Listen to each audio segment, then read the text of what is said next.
light, ever expanding and illuminating truth, which is always revealed with wisdom, a spiritual nutrient necessary for vitality that is maintained through selflessness, a filter of ether that aids purity, which is love.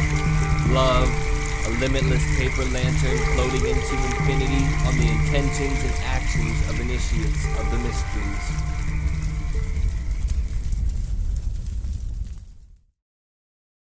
Together, we are the Spiritual Phoenix. The intent of this show isn't to tell you what to think, but to get you to think, and originally articulate yourself in a way that is uplifting.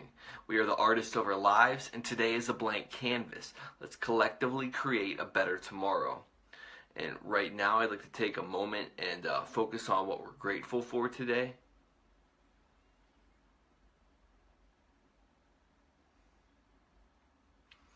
Today, I'm grateful that I realized now that spirituality, like many things, is not a destination. It's a journey and a process. And I used to think that enlightenment was one certain thing, but I think enlightenment is something that happens several times or multiple times as one progresses, and I don't think that it's a maintainable state, at least not in my experience thus far, and I've been proven wrong about other things, and that may be the case with this. Now I'd like to get into several quotes that'll get into today's topic somewhat. Learning is the beginning of wealth. Learning is the beginning of health. Learning is the beginning of spirituality. Searching and learning is where the miracle process all begins. That was said by Jim Rohn. Even though I was standing on top of the world, it wasn't the end of everything. I was still looking beyond to other interesting challenges, and that was said by Edmund Hillary. You've climbed the highest mountain in the world. What's left? It's all downhill from there. You've got to set your sights on something higher than Everest, and that was said by Willie Unsolid. I'm pretty sure I butchered that one. Only the person who risks is truly free. A man's conquest of himself dwarfs the conquest of Mount Everest. And that was said by Norman Vincent Peale. And today's topic is the Rainbow Valley. Now, the Rainbow Valley is a deceptively cheery-sounding landmark along the northeast ridge route of Mount Everest. And it got its name from the multicolored down jackets and climbing gear attached to the numerous corpses littered along the hillside. Adventurers who climb the summit along this route cannot make the trek without encountering these colorful cadavers. And it's kind of a dark topic, and it's a very good way to illustrate the point that I'm hoping that I make in this episode.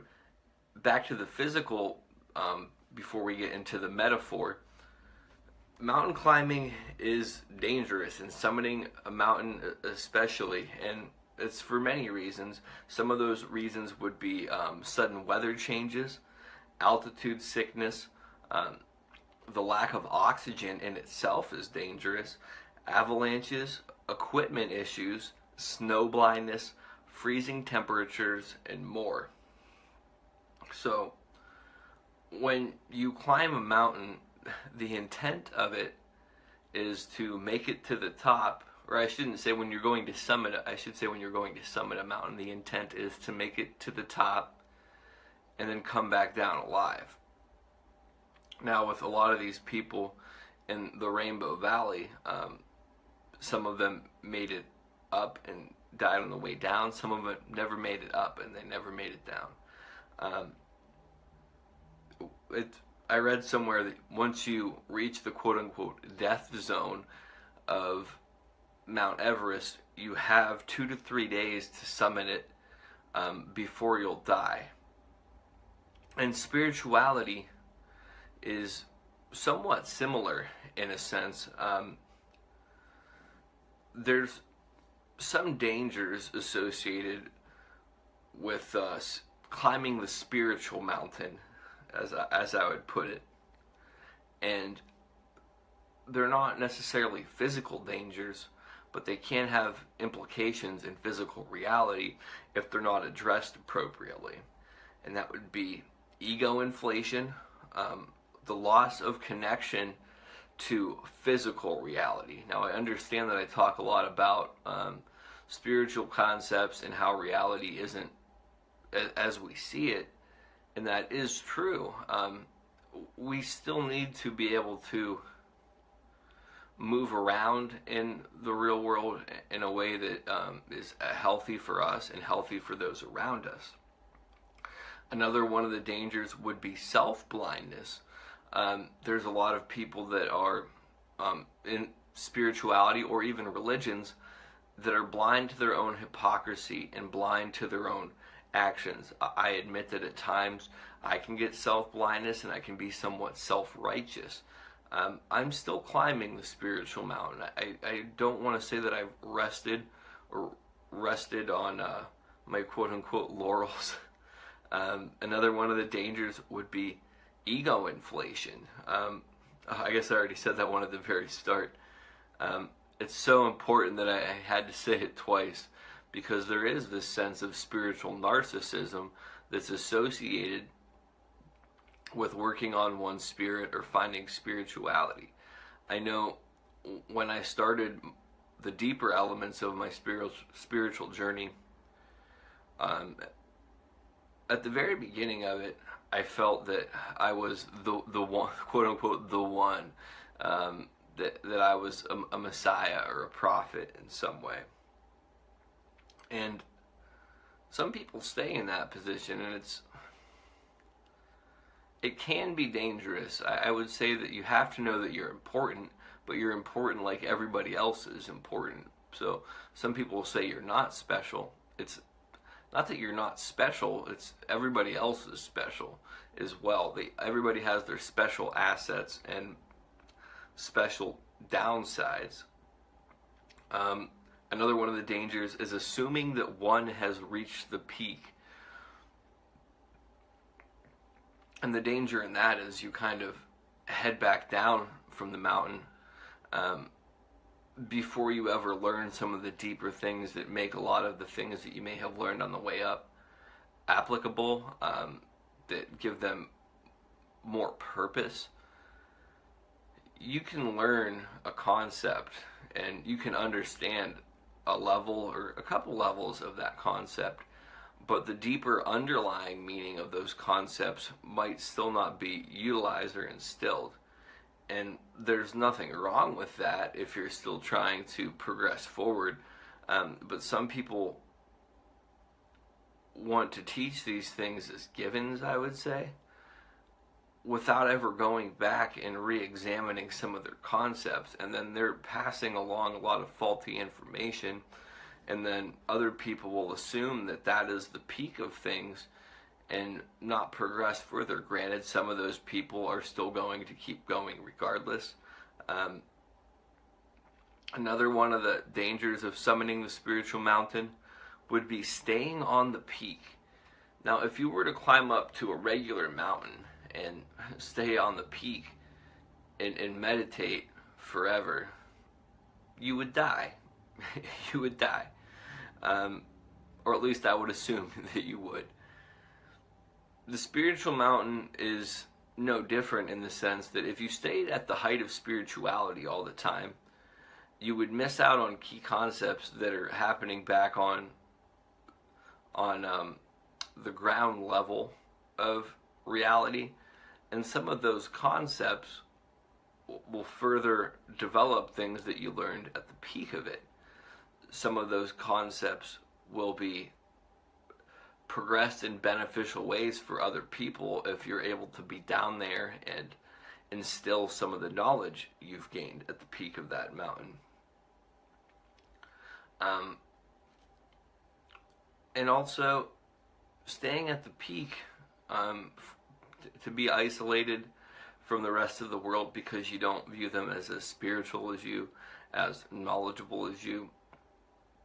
It's a form of spiritual narcissism yet again, and it's also very selfish in the sense that you feel that you can't connect with anybody else because they're beneath you. They're spiritually less than. And that's a dangerous position for yourself to be in. The final danger of climbing that spiritual mountain would be it's unmappable and prone to the unexpected. And I understand that there's certain, I don't know how to, I guess vibrational elevations, I guess is what I would say, to where at this level here you can expect this to happen. At this one you can expect this to happen.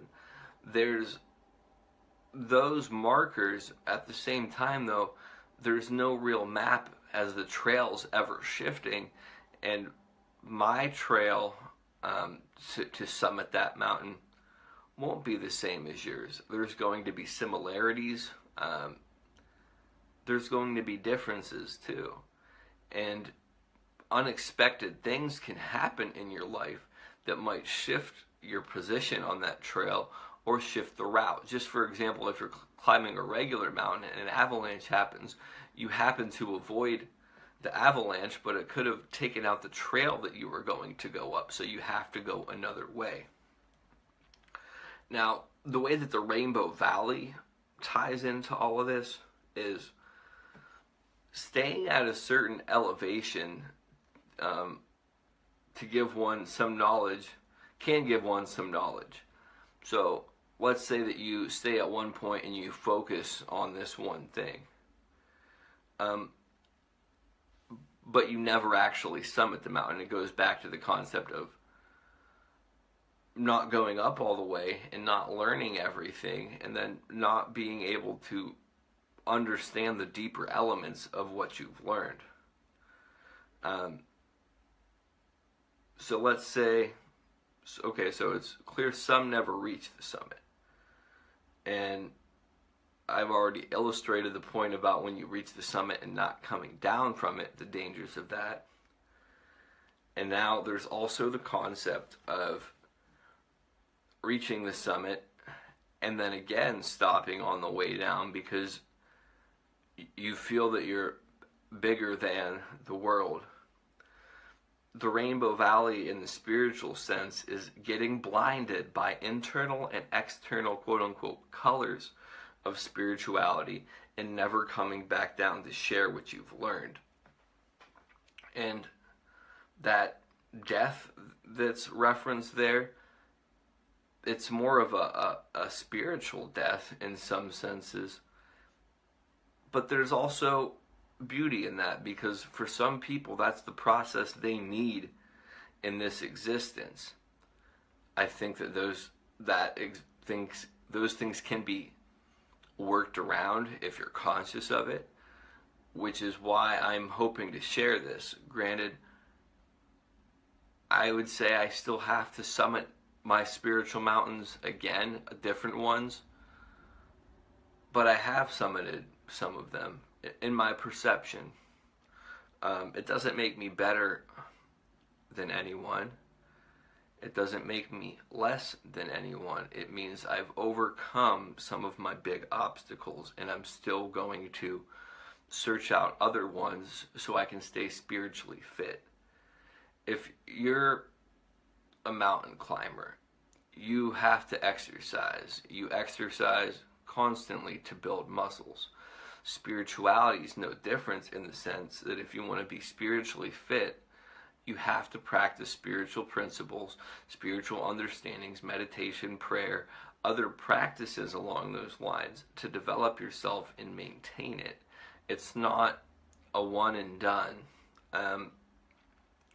And since this was about death, I want to get into an element of alchemy that I forgot to illuminate in the last episode, the previous episode, and I'd like to expand upon it.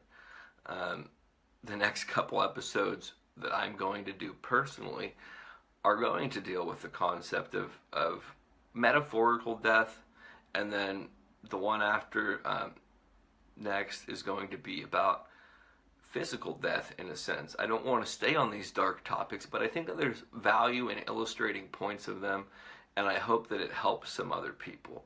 I'm going to be doing an interview later. I should say I have interviews scheduled later. Whether or not it happens yet is up to the universe. But I'm looking forward to it, and I think that interview is going to have a lot of good content for people. I'm not going to say who it is yet, but it involves rainbows, so the Rainbow Valley thing was fitting. I had already picked to do this topic today before the interview was scheduled.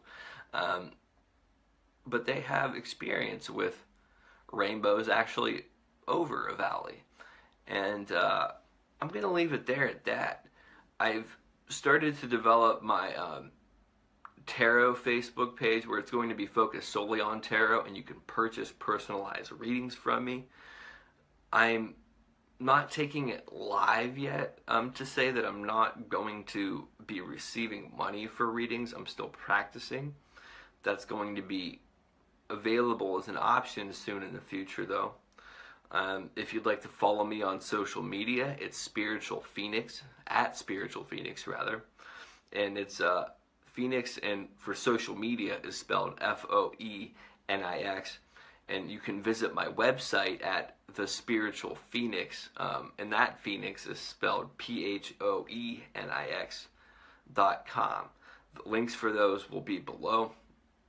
I did a tarot reading today, and that'll be posted in the links as well. Actually, I'll just put a link to the tarot category, and you can see the most recent reading whenever you happen to hear this, if you're interested. With that, I love, respect, and appreciate all of you. Love and light. Namaste. And now I'm going to put this episode on the pyre. Don't believe. Don't follow. Do not consume. Do not watch. Largely what I'm talking about here is reclaiming experience. This is what's been taken from us.